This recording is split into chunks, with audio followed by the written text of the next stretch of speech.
My name is Richard Norton. I'm at Jim Sheedy's Academy in Sydney, and we're doing a seminar, not so much traditional martial arts based, but reality based.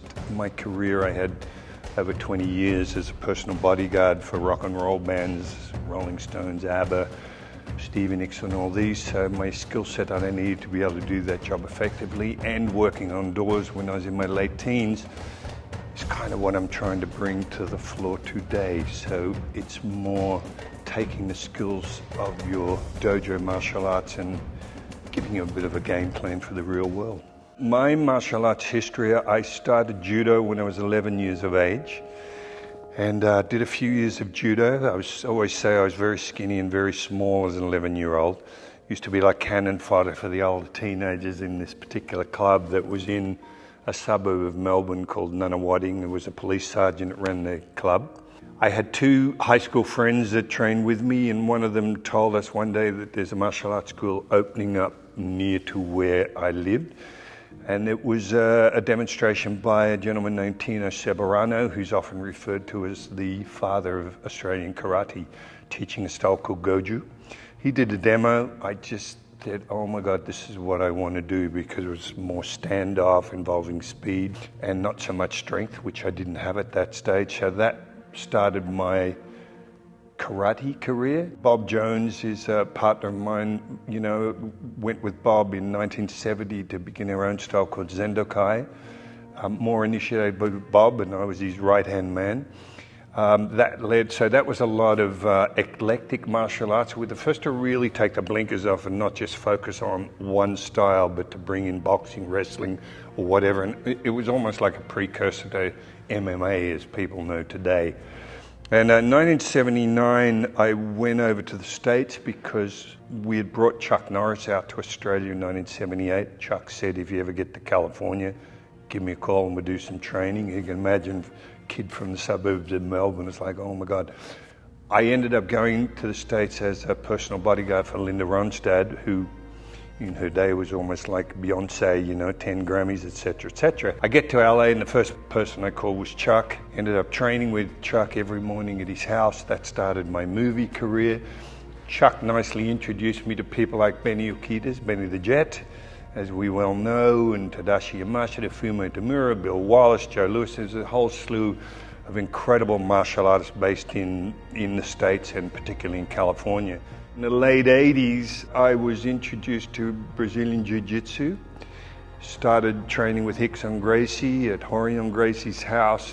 And then I think it would have been about late 80s or 90s, I was introduced to the Machado brothers, incredible family of 5 brothers, and trained with them for over 30 years. So it's really a mixture of karate, kickboxing, judo, weapons work, and that's where we are today, and the journey continues.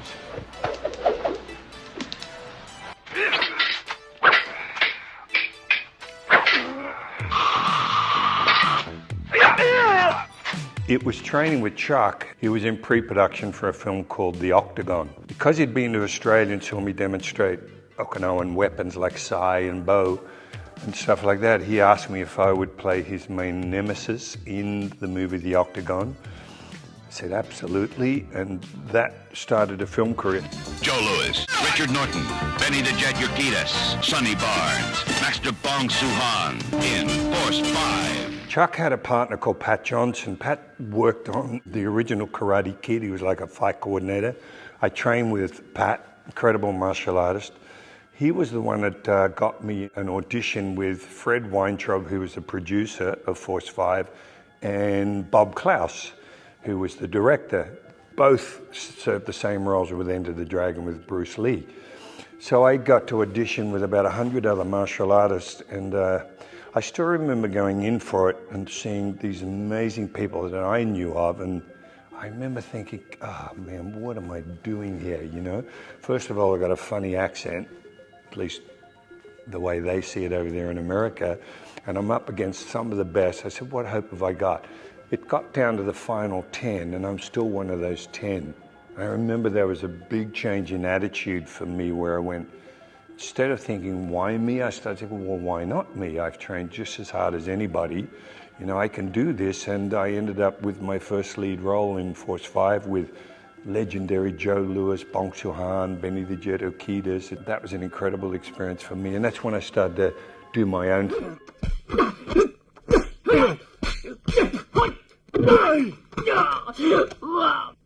Painful? Sammo Hung is the best action director I've ever worked with. Action, I'm talking, you know, but even drama, he's got an incredible understanding of drama. Now, he just amazed me. When we did Twinkle Twinkle, there was a scene in the fight where he said, I'll be up on this table, you pick the chair up and swing at my legs, and I'll flip and do a half pike or whatever and land on my feet. And I'm literally looking out around for the stunt double.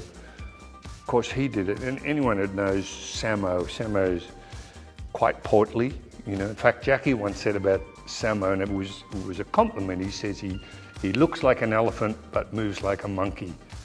And it's true, and he must have done 30 of these flips, and it just blew my mind. I said, oh, there's more to this guy than meets the eye.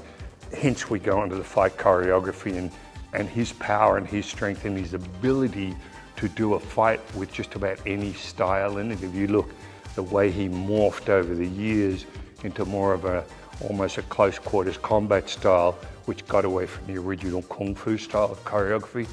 Incredible. I ended up doing, I think, 4 movies with Jackie. Sammo Hung was a director of a lot of those, who was like the Steven Spielberg of martial art movies back then, and that did amazing things for my career, not that I knew it then. Now people will say, oh, what do you think going off to do a movie with Jackie Chan? I said, well, I didn't really follow him, and I didn't watch a lot of the Chinese movies, even though I was in martial arts. So I said, for me, it was just another gig, and off I went. It's only all this time later you realize what an incredible opportunity it was to work with people like Sammo Hung and Jackie Chan.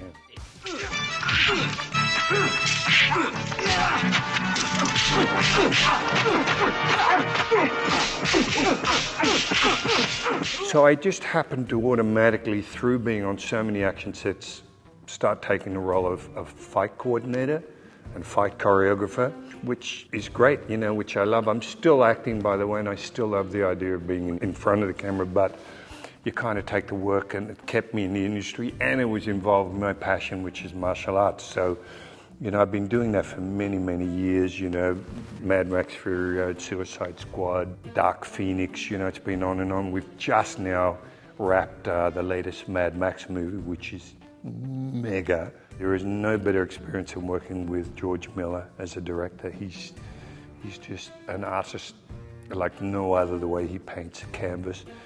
I also, of course, work under Guy Norris, who was a second unit director, supervising stunt coordinator. Guy and I have been friends since a Rutger Hauer movie back in the early 90s.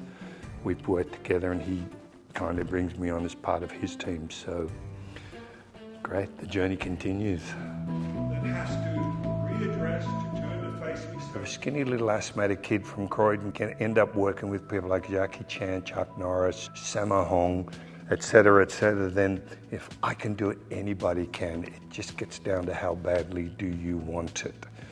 And I think I'm proof of that. And I've just had the most amazing life as a result of knowing what my passion is, sticking with that passion. There's an old saying, when you do what you're meant to do, not always for fame or reward or anything, the universe will often look after you just in the nick of time. And I think that's what's happened in my life. So any of you people thinking, oh, it's too hard, can I do it? You absolutely can. You just need to do the work, and you just got to make it happen for you. And the other thing is, as you know, I'm 73 in January, and I'm still working and still going. So a martial arts journey is not just about fame and glory, it's all about health and longevity and everything else. So get in on the mats. Doesn't matter what art you choose. It's you couldn't pick a better passion.